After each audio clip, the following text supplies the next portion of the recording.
This is why the GOAT debate is the lowest form of football analysis.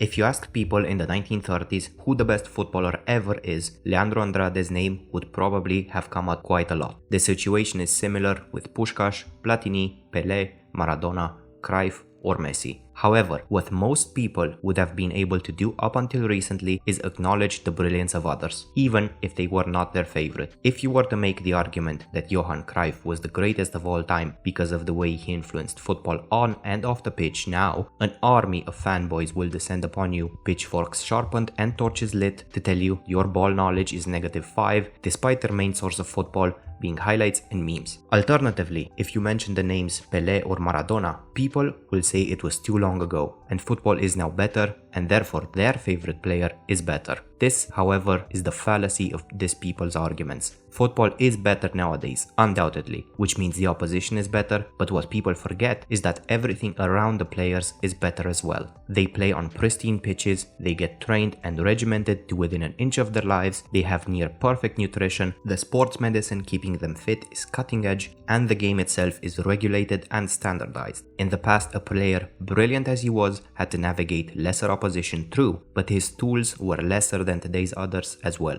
Everything from boots, pitches, to balls, to injury recovery was worse. Facilities and travel were not as advanced, nutrition consisted of whatever you had in the fridge, and the playboy lifestyle was commonplace. Imagine Messi trying to make his way to the opposition goal on a soggy pitch in the freezing rain with the fatty stew he ate before the game bouncing around in his stomach, avoiding hip-high tackles and refereeing mistakes. Then of course, after the game, the customary smoke and the can of beer would constitute his after-match care. The most classic example can be found with Marco van Basten, who scored 219 goals in 281 games at club level in a career that ended at just 28, when the players nowadays enter their prime. At that age, he had 3 Ballon d'Ors, just 2 less than Messi and 1 more than Ronaldo at their ages. Just imagine how his career would have panned out with modern medicine on his side and increased protection from the referees. Furthermore, individual awards like the unofficial GOAT and various accolades are pretty much pointless in a team sport. People remember Di Stefano, and rightly so, but he did play in the best team in the world at the time.